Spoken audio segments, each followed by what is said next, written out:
네, 이것머니 203회 시작하겠습니다. 저는 진행을 맡은 김범주고요. 옆에는 오늘 권혜리 기자 나와 있습니다. 안녕하세요. 네, 손승호 기자는 이번 주도 바쁘다고. 3주 연속 네, 뭐 결강 중이시네요. 오늘은 네. 이 취업 관련한 통계가 두 가지가 나왔어요. 일단은 50만 명 이상 취업자가 늘었다라는 통계청 통계가 나왔는데 보니까 대부분 역시 60대 이상 단기 일자리. 네, 노인분들의 단기 일자리로 채워진 건데 물론 뭐 그걸 저는 그렇게 나쁘게만 볼 필요는 없다고 생각합니다. 어차피 지금 상황이 좋지 않기 때문에 네.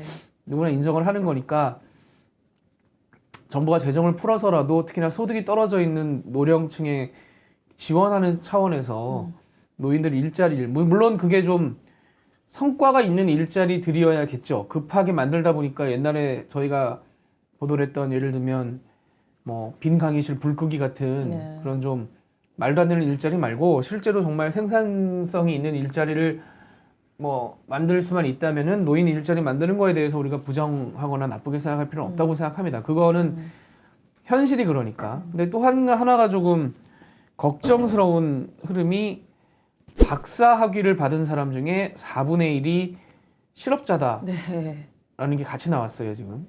네. 얘기를 좀 이걸 좀 오늘 풀어보려고 합니다. 굉장히 박사 학위를 받으려면은 고생을 엄청나게 하잖아요. 그렇죠. 네, 근데 지금 작년에 박사 학위 받은 사람 중에 25.2%가 실업자입니다. 네. 일자리를 구하지 못했어요. 굉장히 분야별로도 다양한데 지금 뭐 보고 계신 거예요? 아, 전에 저도 이런 이 스펙이랑 네. 취업 관련해서 몇 번 해가지고 그것도 네. 좀 가져왔거든요. 지금 보니까 남성 박사 중에는 23.2%, 여성 박사 중에는 28.5%가 실업자. 수도권 쪽이 조금 더 많고요. 그다음에 어릴수록 실업자 비중이 높고. 근데 이건 약간 이제 분석의 차이가 있을 수 있을 것 같아요. 그러니까 연령이 낮을수록 실업자 비중이 높다라는 얘기는 제가 나중에 한번 얘기를 할까 했는데 뭐 여기서 먼저 얘기를 하자면 회사를 다니면서 박사를 따시는 분들이 있습니다. 네. 그러니까 이게 지금 25%라는 게 저는 오히려 약간의 또 왜곡이 있을 수 있다고 생각해요. 그러니까 실제로 그냥 학사 받고 석사 받고 박사 받고 스트레이트로 학교에서 공부를 네. 대한민국 대학에서 공부를 하고 박사까지 따신 분들의 실업률은 25%를 넘어갈 거라고 생각을 합니다. 왜냐면 여기도 수치를 보면 40대 죄송합니다. 이게 여기 이상한가 봐. 지금 건강한 거 맞아요? 아, 제가 비염이 있어가지고 먼지에 민감한데 아, 그런가? 뭔가 약간 먼지기가 있는 느낌이. 아, 40 상당히 붙어 앉아 있는데 지금. 아무 문제 없습니다. 40대와 50대는 실업자 비중이 10%대예요.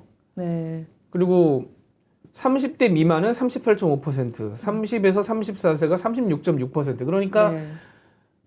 정말로 학교를 쭉 다니신 분들은 거의 한 40% 가까운 실업률을 보이고 있는 거라고 저는 이게 나눠서 봐야 되는데 네. 이해가 됩니다. 그리고 자연 계열이 31.8%, 그다음에 인문, 공학, 예술체육, 사회, 교육사범, 의학순인데 네. 교육사범이나 의학은 제가 아까 말씀드린 대로 이미 네. 직업을 갖고 계신 분들이 하는 경우가 많을 거예요. 네. 그리고 의학은 또 전문직이기 때문에 뭐 나중에 취업하기도 그렇게 가능할 거고 결과적으로 보면 자연계열 박사 학위라는 거는 회사 다니면서 따는 경우가 많지 않을 거기 때문에 네.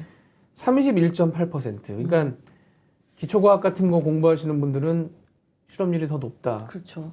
얘기가 되겠죠. 굉장히 좀 서글픈 통계입니다. 되게 약간 생각보다 더 높다고 생각했어요. 진짜 네. 박사학위. 실제로는 더 높은 거예요. 네. 제가 볼 때는 실제로 정말 박사 공부를 하는 분들이 느끼는 실업률은 25% 이상, 30은 당연히 넘어가고 한 40 가까이도 될 수 있는 내 주변에 공부 열심히 했던 내 동기들, 약간의 선배들, 그러니까 아주 선배 말고 몇 년 선배들 이런 경우들을 보면 대부분 취업을 못하고 있는 상황이 아닌가라는 느낌이 들 정도로 그러니까요. 네네네. 그리고 이게 2015년에 실업률이 박사학위 취득자 중에 실업자가 20.3%, 2019년에 4년 만에 25.2%, 5%포인트가 늘어났어요. 그러니까 굉장히 급박하게 네. 느는 것도 있어요.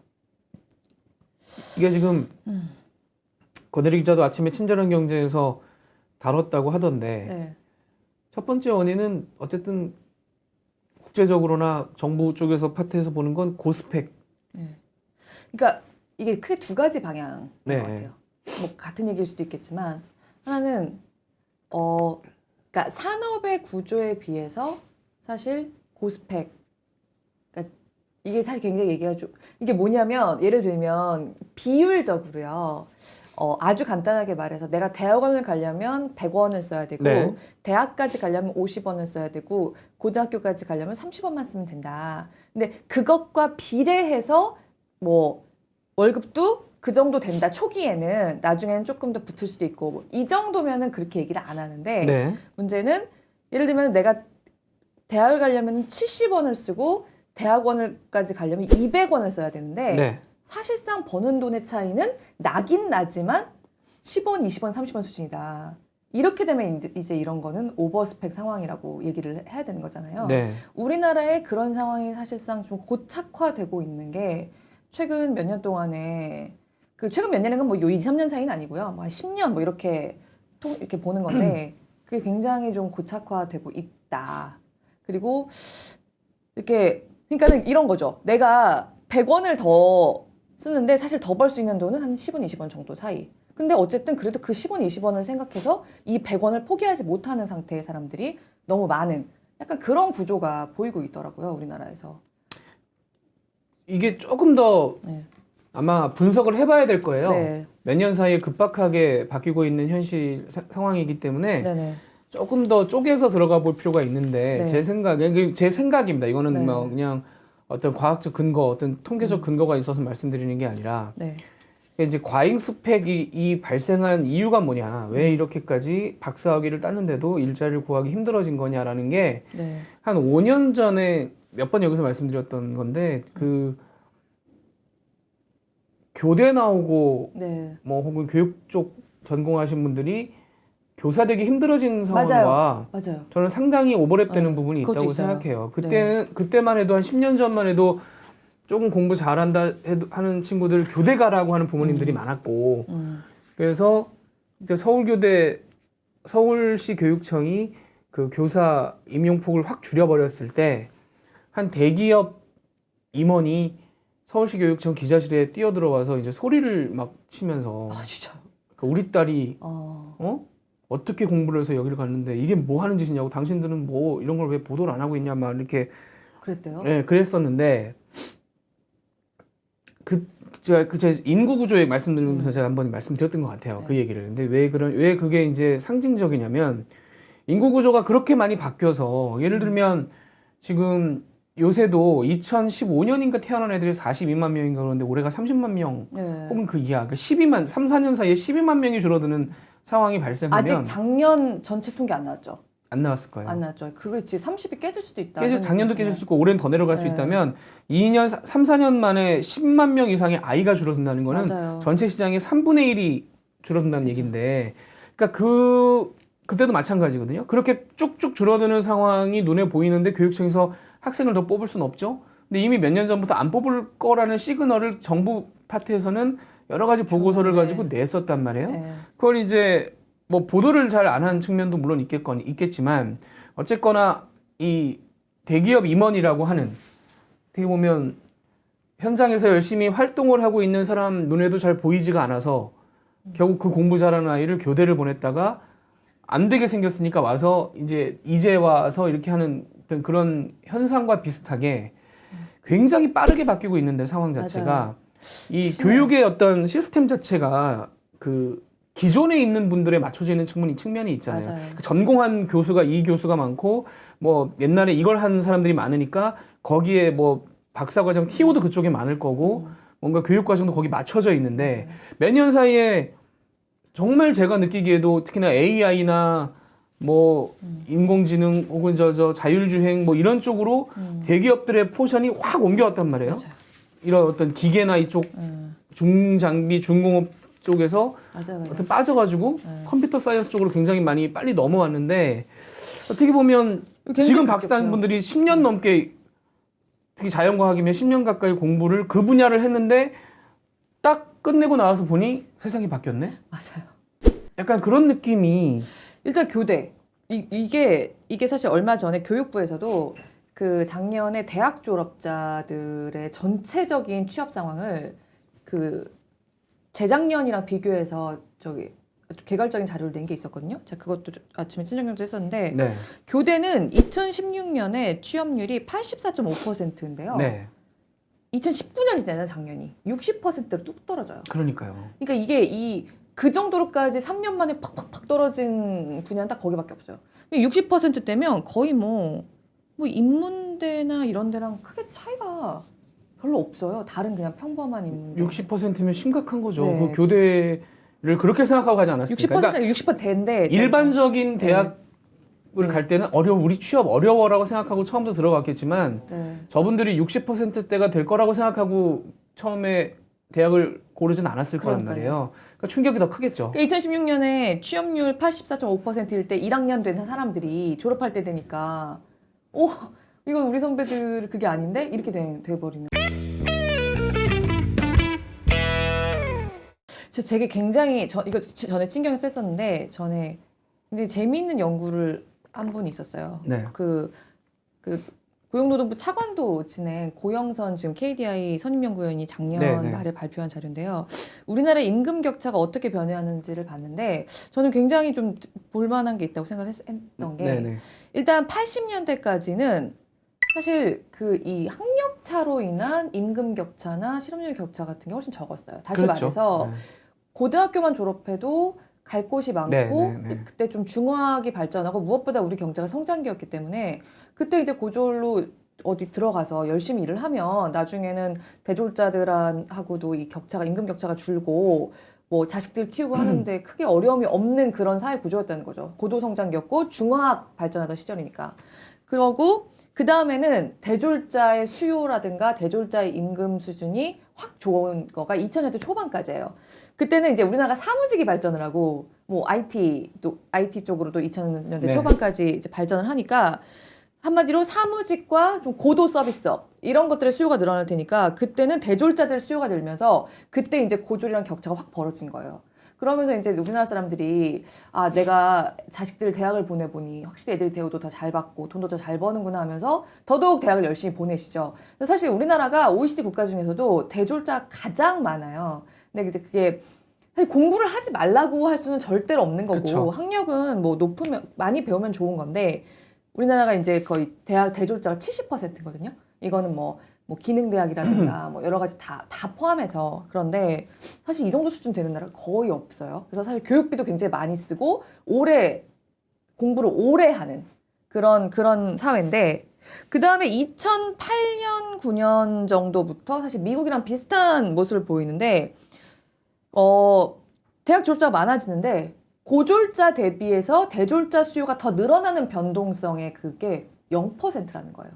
그러니까 이제 우리나라의 산업이 사실은 지금도 아주 극단적으로 얘기하면은 IT나 이런 인공지능 쪽으로는 국내에서도 모자라서 LG나 삼성 같은 회사들이 미국에 유학 가 있는 애들한테 이제 피칭을 하려고 거기 나가 있는 한국 학생들 따로 모아서 설명회를 해요. 그러니까 왜 지금 우리 선배들이 좋았던 옛날 시절이라고 하면서 우리한테 가끔 해주신 얘기 있잖아요. 대학에 가면은 과사에 그냥 뭐 원서 수북하게 써 있어서 그냥 들고 오면 되는 거였어. 막 거의 그런 느낌으로다가 미국이나 뭐 우리나라 공대나 그런 데 가서 AI나 뭐 그런 쪽으로 공부를 하는 데는 와라 그거를 요새 기업들도 사실 하는 거예요. 그런데 그런 그러니까 특정 산업의 특정 학과 몇 개를 빼고는 사실 다른 분야에서 생산성이나 다른 분야에서 대졸자, 석사, 박사 이런 쪽으로 막 그렇게 원하는 수요가 이렇게 막 늘어나고 있지 않기 때문에 거기서 이제 정체가 나타나는 거죠. 그 포인트에서 제가 조금 걱정스럽고 네. 좀 불만이라고 할까요? 네. 그런 부분이 결과적으로는 이 개인의 실패로 귀결된다는 거죠. 네가 선택을 잘못했기 때문에 네가 실패한 거다. 그러니까 개인이 잘못한 걸로 갈 수가 있는데 이게 네가 누가 뭐 너보고 막 오버스펙 하라 그랬어? 약간 뭐 이런 식의 반응이 나오면서는 안 된다고 네. 생각하거든요. 일단 진로를 결정하고 열심히 했을 뿐인데 네. 어떻게 보면 그 과정까지 오는 길잡이를 누군가 못 해주는 거거든요. 그렇죠. 그 역할을 뭐 저는 기업들이나 혹은 정부 조금 더 어떻게 보면 투자를 하고 뭐 할 수 있는 혹은 길을 잡을 수 있는 쪽에서 사전에 예측이 가능한 부분에서는 물론 다 모든 미래를 예측할 수는 없지만 어떻게 보면 조절을 좀 했어야 되는 수급 조절을 좀 했어야 되는 거 아니에요. 네. 특히 정부가 조금 불필요한 연구 왜냐하면 이런 특히나 이공계열의 연구는 정부의 자원으로 들어가서 그 먹거리가 되는 경우들이 굉장히 많은데 네. 예를 들면 관행대로 너무 뭐 이걸 좀 진행해왔던 건 아닌가. 제가 최근에 봤던 인터뷰 중에 재밌었던 게 유인태 국회 사무총장이 했던 인터뷰가 며칠 전에 했던 인터뷰가 있는데 네. 거기 뭐라고 나오냐면 그 양반이 국회도 그렇게 예산 가지고 쓸데없는 연구를 많이 용역을 많이 줘왔다는 거예요.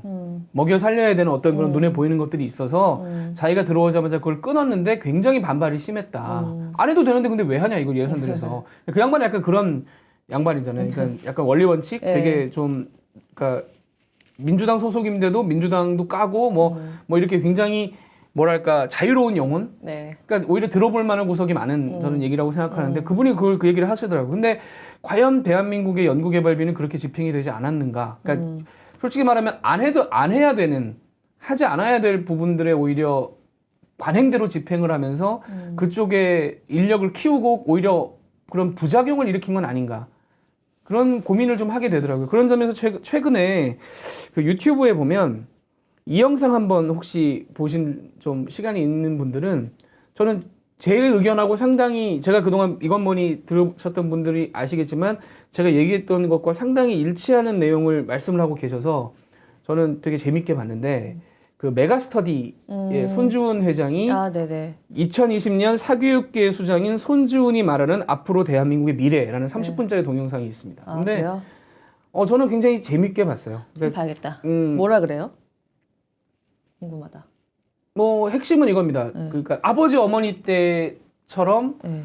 자식들이 살게 만들지 마라. 그걸 기대하지도 말고 그렇게 살아서도 안 된다. 그러니까 아버지 어머니들이 뭐 좋은 대학 가라고 해서 뭐 학원 보내고 자기가 사교육계에 몸담고 있는 회장이지만 네. 학원을 보내고 뭐 해서 뭐 좋은 학교 가서 하는 거 끝났다 이제.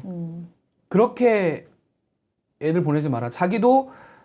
자기가 맡고 있는 사교육 회사가 어느 순간 자기는 한 번에 망할 거라고 생각한대요. 갑자기 이렇게 많은 사람들이 학원을 안 보내겠다, 보낼 필요가 없구나라는 깨닫는 순간에 자기가 한순간에 망할 거라고 생각해서 바꾸려고 노력 중이다라고 얘기를 해요. 구체적인 내용은 얘기를 하지 않습니다. 근데 요새 교육업계에서는 무슨 얘기가 나오냐면 그래서 대안이 뭐냐면 교육업계는 결과적으로 시대가 너무 빨리 바뀌기 때문에 사람들이 2, 3년 혹은 그보다 더 짧은 주기마다 재교육이 필요하다라는 어떤 상황이 올 것이고 그럼 재교육에 맞춤형 학원 혹은 학교 특히 대학교가 지금처럼 4년에서 혹은 박사과정까지가 아니라 왜냐하면 기계만 만지면 되는 상황이 될 수도 있다는 거죠. 그러니까 기초적인 것만 익혀서 기계만 만지면 일정 수준의 성과를 낼 수 있는 뭐 어떤 그런 시스템을 이미 만들어가고 있기 때문에 예를 들면 회사에서 일하는 분 2년마다 한 번 와서 한 달 재교육 받고 다시 현장 재투입하면 성과가 올라가는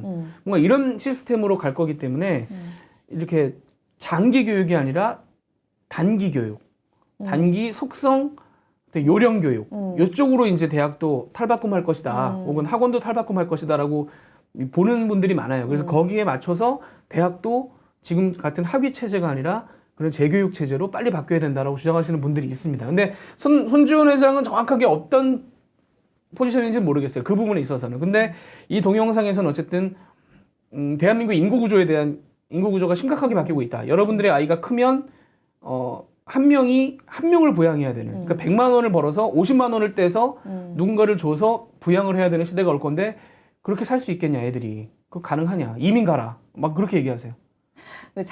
작년이 아니구나. 제가 옛날에 이건머니 초기 때 선배랑 이제 한 4명이 앉아 있었는데 그때 이제 국민연금 얘기를 제가 그걸 되게 재밌게 들었거든요. 예. 그때 막 이제 국민연금 얘기를 한참 하는데 갑자기 그 중에 한 분이 근데 여기 지금 4명 앉아 있는데 뭐 나이들도 다 어쨌든 애들을 낳을 만한 나이가 됐는데 여기 지금 자녀 하니까 4명 앉아 있고 그 부인들까지 하면은 8명인데 그때는 시점에서 애가 1명이었어요.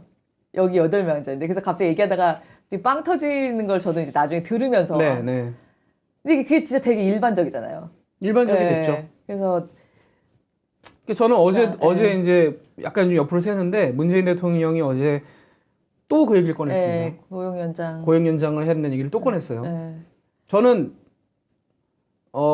대통령의 입장에서는 그러니까 뭐 솔직히 말씀드리면 문재인 대통령이 임기 끝나고 나서 뭐 다시 대통령 할 거 아니고 본인이 이제 지금 집권을 하고 있고 지금 상황을 보고 있자니 그 부분이 막막한 거죠. 이게 고용 연장을 하지 않으면 저 사람들이 60세에 우르르 몰려 나와서 65세에 국민연금을 받겠다고 하면 이 시스템이 유지가 될 것인가? 이게 과연 젊은 세대들한테 나중에 어떤 영향을 미칠 것이며 이 국가의 시스템이 유지가 가능할 것인가에 네. 대한 고민이 드는 거죠. 본인 입장에서는. 네. 그러니까 이제 고용 연장을 얘기를 하는 거고. 근데 이제 고양이 목에 누가 방울을 다느냐의 문제겠지만 네. 만약에 65세 정년 연장을 한다고 치면 국민연금은 70세로 가야 됩니다. 네. 그러니까 국민연금 수령 연령을 늦추는 것까지 동의를 받아야 돼요. 네. 그러니까 모든 게 미뤄지는 거죠. 은퇴도 미뤄지고 연금 수령도 늦어지는데 반대로 지금 현재 은퇴 연령, 그러니까 그 일반 기업에서 퇴직 연령이 49.2세란 말이에요. 네. 그러니까 65세로 늘린다고 해도 일부 기업, 일부 공공기관에만 해당이 될 문제기도 해서 이 다양한 정말 계층과 다양한 상황에 있는 사람들의 이 문제들, 과연 70세로 국민연금을 올린다고 할 때 표가 붙을 것인가? 그냥 65세만 해준다고 그러면 표 계산이 나오지만 이게 70세로 국민연금도 늘리면서 49.2세에 퇴직해야 되는 사람들 입장에서는 또 너네만 잘 살라고 하냐는 불만이 나올 것이고 이 복잡 바다나 근데 이걸 고치지 않으면 국가 경제는 당장 10년 뒤, 20년 뒤에 나락으로 떨어질 게 보이는데 그러니까 대통령 입장에서는 내가 다시 선거에 나올 건 아니라서 표는 내가 하진 않지만 그래도 내 어쨌든 후배들이 있는 당이 있으니 내가 이걸 또 다짜고짜 얘기하기도 어렵고 그러니까 어제 그냥 또 슬쩍 그래도 고용연장 해야 되는 거 아닙니까? 본인 입장에서 답답하니까 이제 말씀을 하신 거겠죠. 그러니까 결과적으로 지금 보면 그래서 저도 이거 기사를 써야 되는 거 아닌가 했는데 또 저녁 때 청와대에서 문자 딱 돌려가지고 뭐라고요?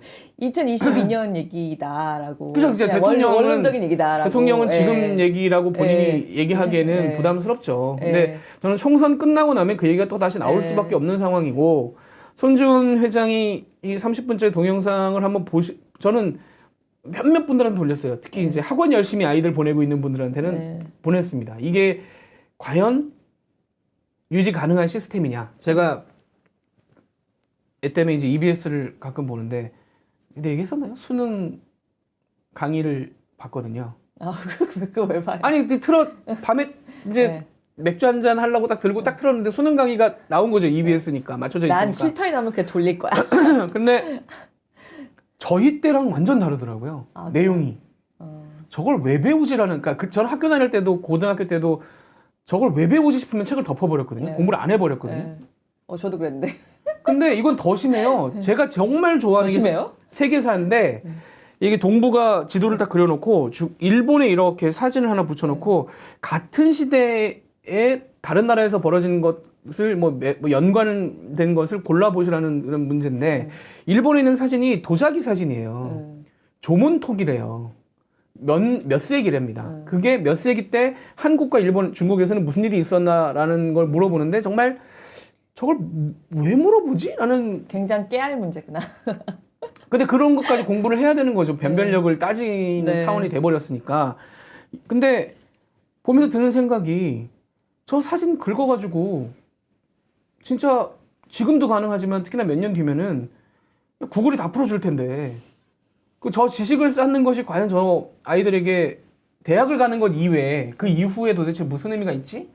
라는 생각이 드는 거예요. 그게 전혀 앞으로 다가올 세상에 아무런 의미가 없는 지식인 것 같은데 제가 볼 때는 물론 모르겠어요.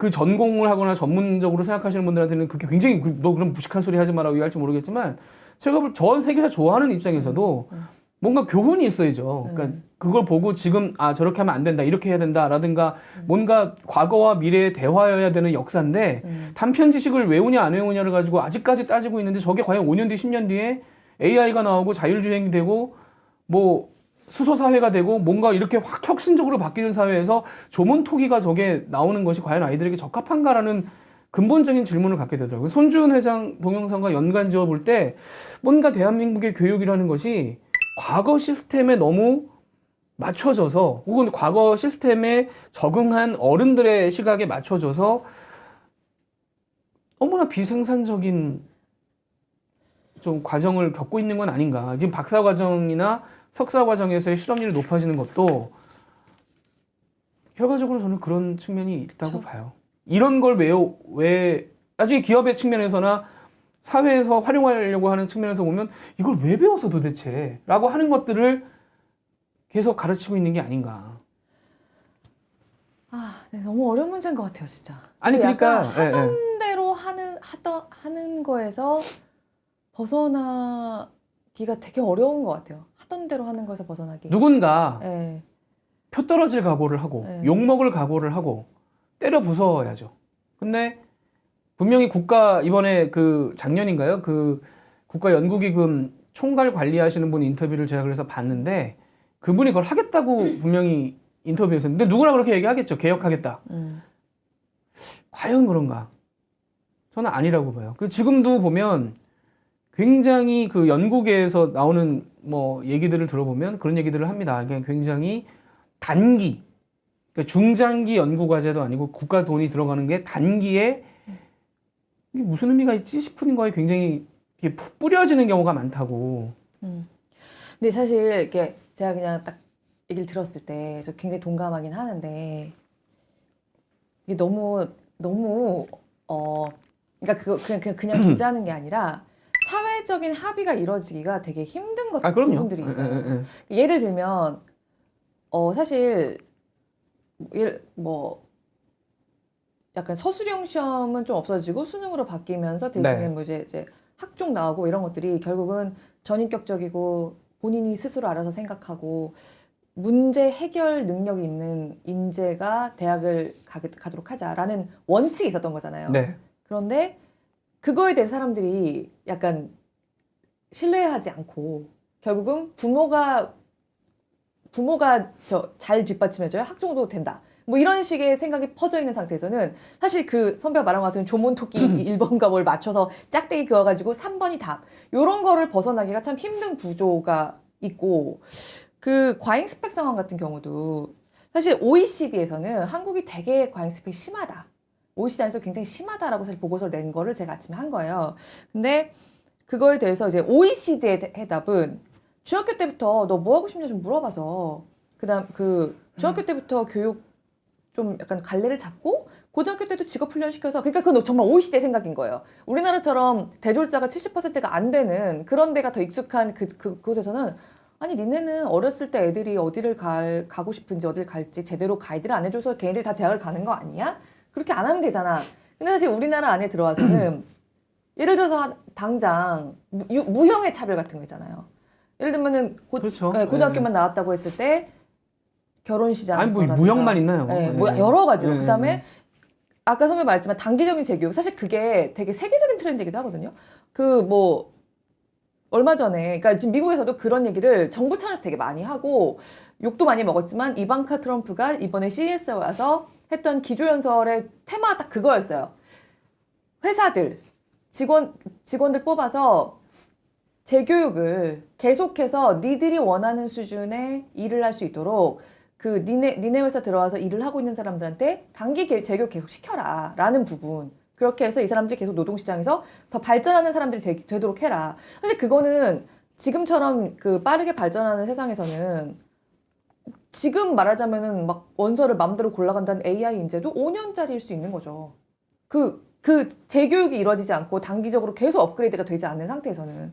그러니까 이렇게 변화한 세상에서는 회사들도 그렇게 해야 되고 사실 우리나라 회사들이 또 그런 불만 많이 얘기하잖아요. 막 인사 담당자들 뭐 되게 레파토리처럼 하는 얘기가 아니 대학에서 뭘 가르쳤는지 모르겠다 애들 공부만 오래 했다. 근데 생각해보면 사실 그 너무 공부만 오래 한 거 아니냐 석사 졸업장 있으면 뭐하냐라고 하지만 대학이 되게 체계적으로 그러니까 회사들이 체계적으로 자기들이 원하는 단계 교육을 이렇게 계속 순차적으로 체인 돌리듯이 해서 시켜서 더 낮게 업그레이드가 될 수도 있는 거예요. 아니 뭐 기업들은 네. 아니 큰 기업들은 특히나 네. 그런 걸 하고 있죠. 네. 하고 있는데 그런 부분들 근데- 이런 것들이 너무 다 맞물려 있어가지고. 근데 저는 사실은 그 기업들 탓을 하기 전에 사회 구조나 사회 네. 시스템 자체가 그러니까 결승선이 왜 그 달리기 할 때 이렇게 마지막 그 테이프 끊는 결승점이 있잖아요. 네. 우리나라는 그 결승점이 너무 앞에 와 있는 것 같아요. 맞아요. 그러니까 그게 문제예요. 대학을 진짜. 들어가면 네. 물론 이제 저희 때 특히나 그랬죠. 대학만 들어가면 다 끝나는 저희 때는 그랬고 지금은 이제 대학 들어가서 끝이 아닌 건 다 알고 있지만 어쨌거나 또 뭐 좋은 예를 들면 회사라든가 뭔가 이제 결승점이 거기 있는 느낌. 근데 좀 뒤로 가야죠. 한 40대, 50대, 60대 맞아요. 뒤로도 좀 많이 가서 그게 좀 연장이 돼야 되는데 근데 한국의 시스템 자체가 그런 점에서 되게 낡았어요. 그래서 제가 맞아요. 너무 낡았어요. 얼마 전에도 제가 판사분한테 한번 여쭤봤어요. 네. 뭘 여쭤봤냐면 대한민국 판사의 인사평가 기준이 뭔지 알죠? 몰라요. 대한민국 판사의 인사평가 기준은 20대 혹은 30대 초반의 사법연수원 성적입니다. 맞아. 그걸로 평생 가요. 맞아요. 그러니까 예. 20대 때 사법연수원에서 1등한 친구가 대법관이에요. 예. 맞아요. 그게 말이 되냐? 왜 못하냐 그랬더니 근데 재판을 평가하기가 참 어렵다. 그러니까 물론 사람이 20대 때 사법연수원에서 좀 밀렸는데 재판을 판사가 돼서 연구를 많이 하고 굉장히 뭐 본인 또 인격적으로도 뭔가 수양을 하고 해서 이렇게 뭔가 방법을 키워서 좋은 판사가 됐을 수 있는데 그걸 평가할 수 있는 방법이 그러니까 누가 재판을 잘했다 못했다를 평가할 수 있는 그런 기준이 마땅치가 않기 때문에 결과적으로 글로 돌아가게 된다는 거예요. 사법연수원 성적으로. 근데 저는 그 변명이라고 생각해요.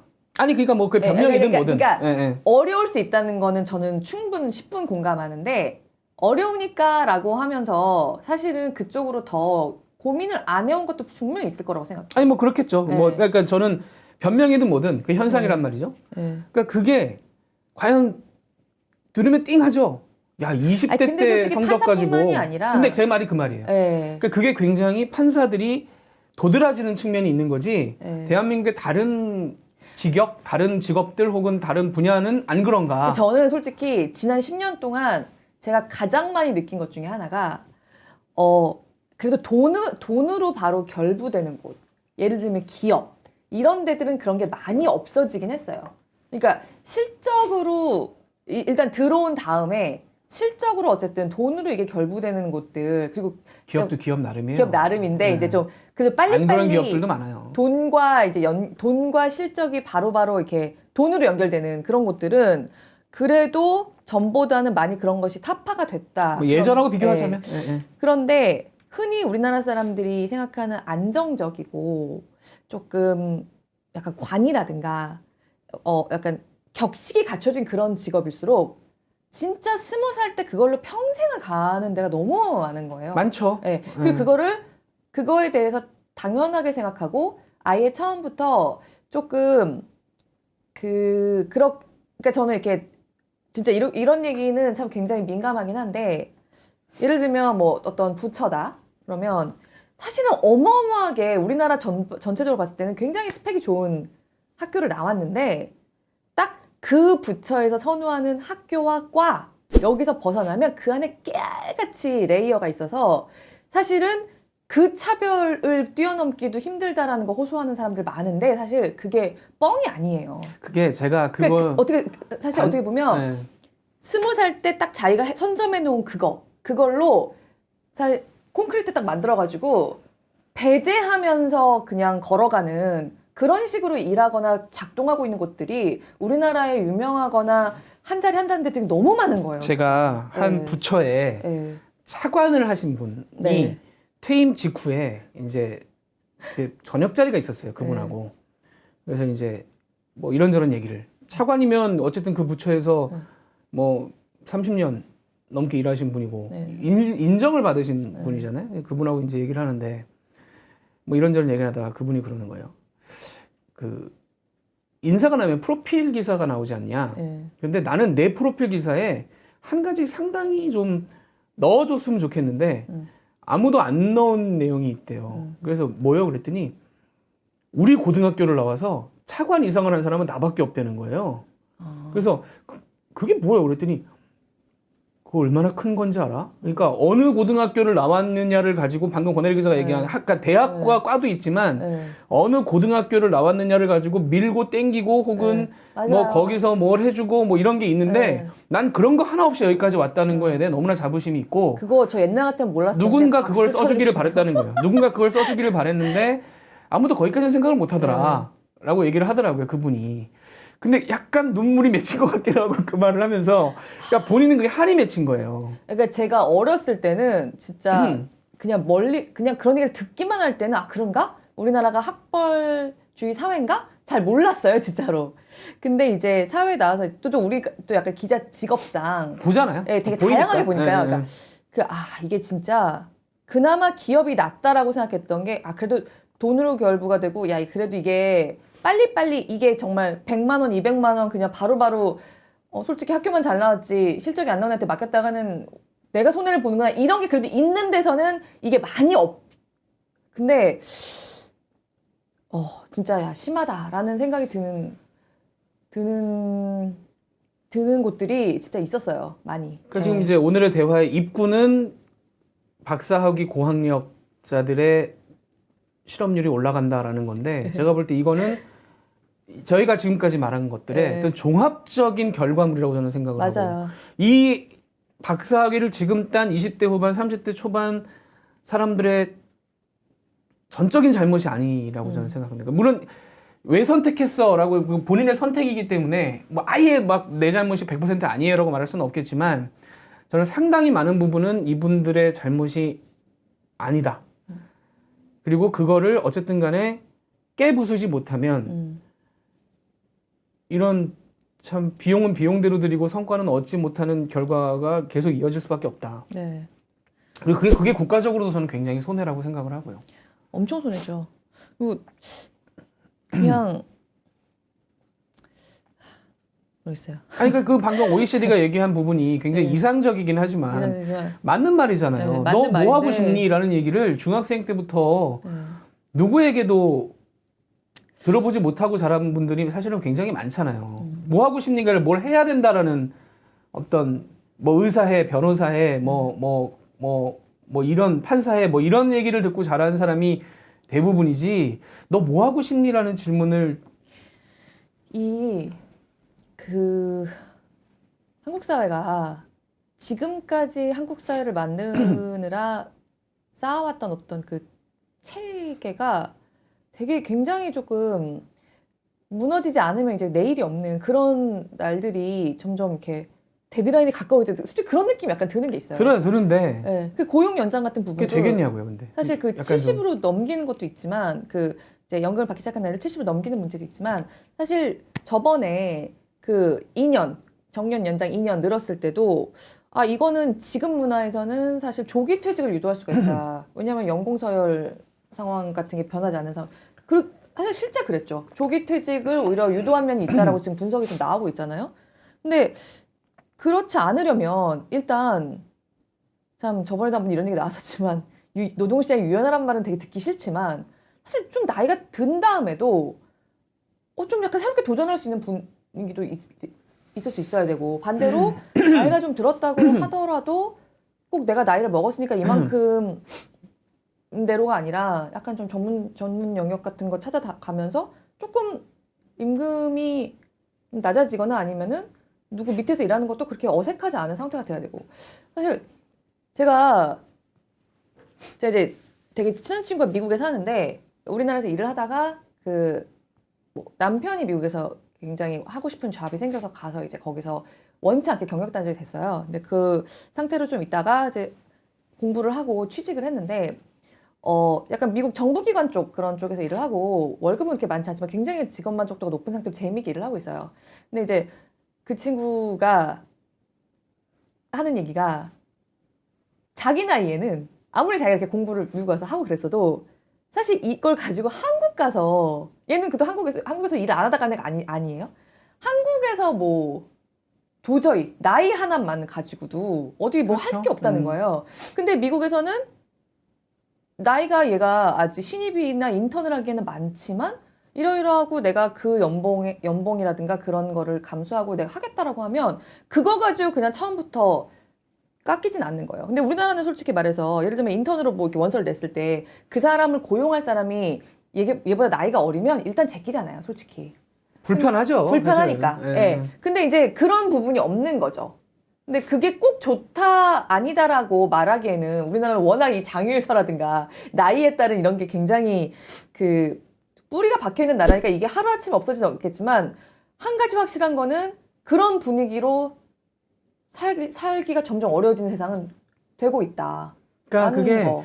그 뭐 코끼리는 생각하지 마 이런 책에서도 잘 얘기를 하는 거지만 저는 노동 유연성이라는 말을 좀 한국말로 잘못 붙인 것 같아요. 그러니까 그 말을 딱 하는 순간에 되게 막 힘 있는 사람들, 돈 많은 사람들이 뭔가 막 사람들이 막 맞아, 찢어 맞아. 놓을 것 같고 예. 막 이렇게 맘대로 막 주물럭주물럭 하면서 야 유연해지지 뭐 이런 약간 느낌으로 받아들이는데 저는 만약에 표현을 바꿀 수 있다면 노동 다양성이라든가 뭔가 좀 더 많은 기회, 다양한 기회를 줄 수 있는 그런 시스템을 만들자라는 건설적인 논의로 가야 되는데 유연성이 딱 나오는 순간부터 벌써 딱 마음이 다치잖아요. 이거는 뭔가 수작이다라는 생각이 들기 때문에. 근데 그런 부분이 해결이 되지 않으면 권혜리 기자가 얘기하는 부분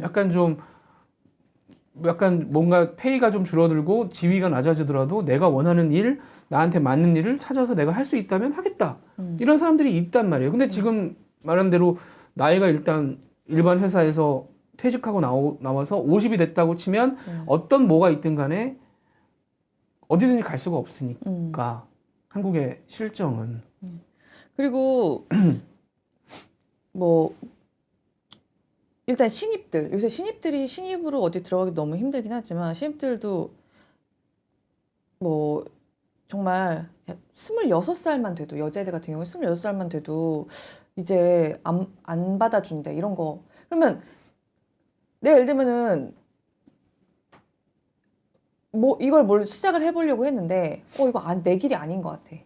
1년, 2년 뒤로 미루기가 너무 부담스러워지는 거죠. 그러니까 또 그 20대 초반에 스펙에 목맬 수밖에 없는 게 또 있는 거예요. 그때 어쨌든 해서 뭐라도 그러니까 빨리 시작해놔야지 우리 사회에서 살아남을 수 있다라고 하는 절박감 같은 게 있으니까.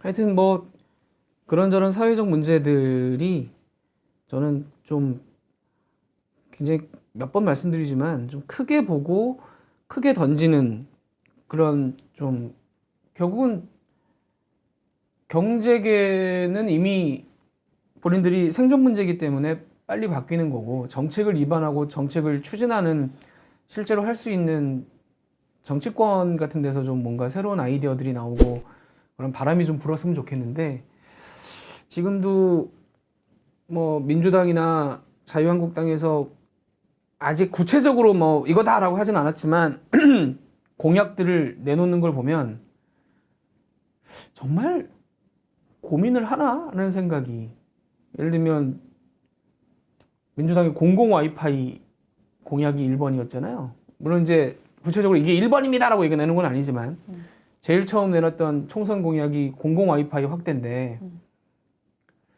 저게 과연 이 집권당이 내놔야 되는 첫 번째 공약인가? 이 세상을 바라보고 자 이번 총선에서 우리가 승리를 하면 이런 걸 한번 해보겠습니다라고 내놓는 1번이 공공 와이파이여야 되는가라는 고민. 그다음에 자유한국당이 내놓는 공약은 경제를 살리겠습니다예요 또. 근데 또 내용이 없습니다 또. 전에 얘기했던 아마 그게 공약인지 모르겠어요. 민부론이 아마 뭐 공약인지 모르겠어요. 근데 그 뭐 구체성이 전혀 결여돼 있고 그건 또. 그 양쪽을 다 이렇게 보고 있자니 아직 시간이 남았잖아요. 모르겠어요. 벼락치기 공부로 가능한지는 모르겠는데 뭔가 그런 고민을 담은 사람들의 고민을 좀 담고 좀 앞서서 사람들에게 새로운 걸 좀 제시를 하고 같이 이거 좀 고민해 보시죠. 우리가 이기면 이걸 한번 해보겠습니다라는 좀 비전을 정말 좀 제시를 해줬으면 좋겠어요. 그냥 막 던지지 말고요. 그냥 손에 잡히는 대로 던지지 말고 좀 감동을 좀 줬으면 좋겠는데 지금 나오는 정책들로 가지고는 제가 볼 때는 뭐 4월이 지난다고 해서 크게 경제 쪽에서는 모르겠어요. 다른 쪽에서는 모르겠습니다. 근데 경제 쪽에서는 그냥 또 그대로겠구나 라는 생각이 좀 듭니다. 결과적으로.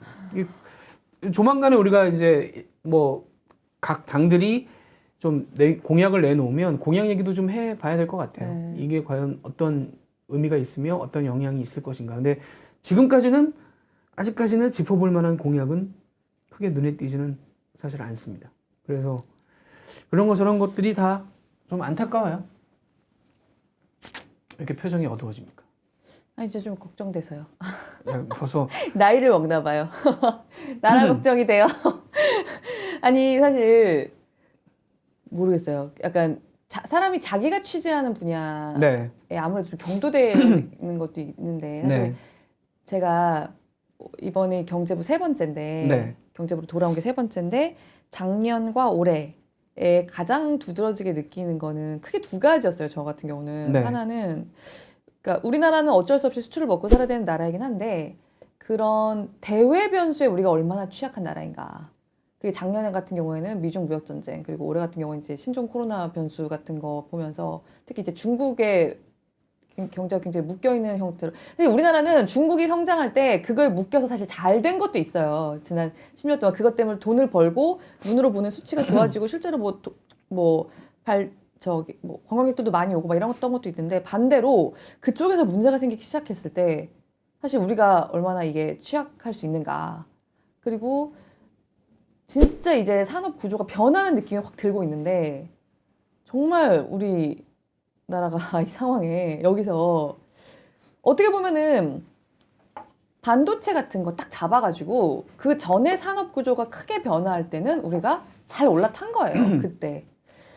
지금은 어떠한가 근데 지금 다시 한번 지각 변동이 이미 일어났는데 나중에 10년 지나서 그때였어. 그때가 변곡점에서 그런 시점일 수도 있고 이미 이제 일어나고 있는 시점일 수도 있는데 여기서 지금 우리는 잘 올라타고 있나 그런 거 진짜 좀 걱정돼요. 약간 나이 먹는지 약간 우국지사가 되고 있네요. 아니 약간 모르겠어요. 아니 걱정스러운 상황은 네. 맞아요. 네. 그 걱정을 우리만 하면 안 되는 거고 네. 다 같이 해야 되는 건데 코로나 네.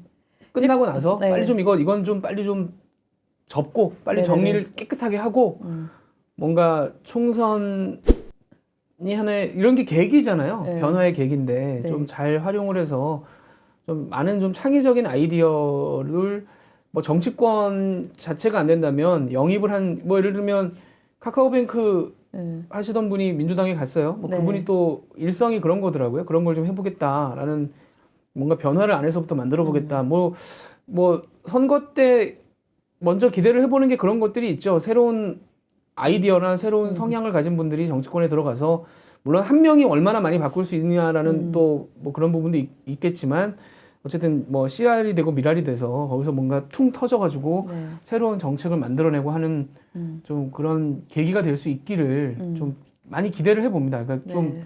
변화가 있었으면 좋겠어요. 네. 정치하는 분들이 하시는 게 맞는데 저는 그런 부분에서는 어떻게 받아들이실지 모르겠지만 법조 경력 있는 분들 스카우트 경쟁 벌어지는 게 저는 굉장히 좀 안타깝고요. 저런 분들 법조 경력 있는 분들을 서로 검사 판사 출신들을 막 여기저기서 데려와서 물론 스펙이 좋아 보이죠. 근데 지금도 많잖아요. 네. 지금도 정치권에 넘치고 흐르는 게 법률 전문가들 아닙니까? 네. 근데 좀 경제 관련한 부분에 있어서 네. 고민을 많이 하신 분들이 더 많이 참여해서 뭔가 새로운 변화를 이끌어냈으면 좋겠다라는 생각을 경제를 보는 입장에서는 아니, 그리고 생각하게 아까 하죠. 선배가 얘기한 그거 있잖아요. 아니 불필요한 연구 왜 해야 돼? 근데 사실은 밥그릇 유지해주기 위해서 한 것들도 있었던 거. 그게 사실 그 분야만이 아니거든요. 아 그럼요. 그러니까 이게 더 이상 이쪽으로 뭔가 예산이라든가 방향성이라든가 방점이 찍히는 게 더 이상 생산적이지 않은 걸 알면서도 불구하고 그 선배가 이제 후배에게 밥그릇 넘겨주고 막 이러느라 사실 정말 써야 될 때 못 쓰고 뭐 이런 거 진짜 많이 보잖아요. 그러기에는 우리가 너무 이제 네, 열심히 뛰어야 되는 시기 아닌가. 고민이 네. 많은 시기고요. 네. 예, 뭐 저희가 또 얘기하다 보니까 또 한숨을 내뱉으면서 끝나게 되는데 좀 민감한 얘기도 많이 했던 것 같습니다. 민감한 얘기를 오늘 좀 했던 것 같은데 뭐 다 우국 충정입니다.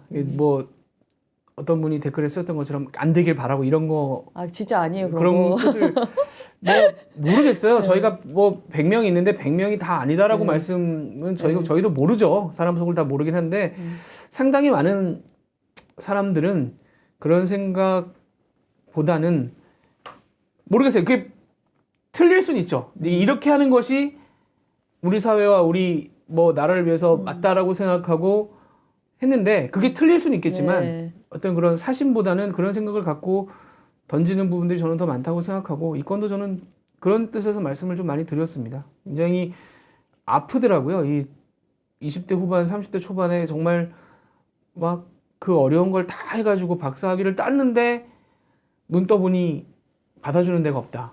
얼마나 고통스럽겠어요, 사실은. 그렇죠. 예, 그래서 그런 것들에 대한 것부터 시작해서 여러 가지 생각이 들더라고요. 그래서 말씀을 좀 쭉 드렸습니다. 다음 주에는 뭐 손승욱 기자 함께 하도록 하겠습니다. 제 생각입니다. 다음 주 봐야 되겠지만. 자, 들어주셔서 감사합니다. 고맙습니다.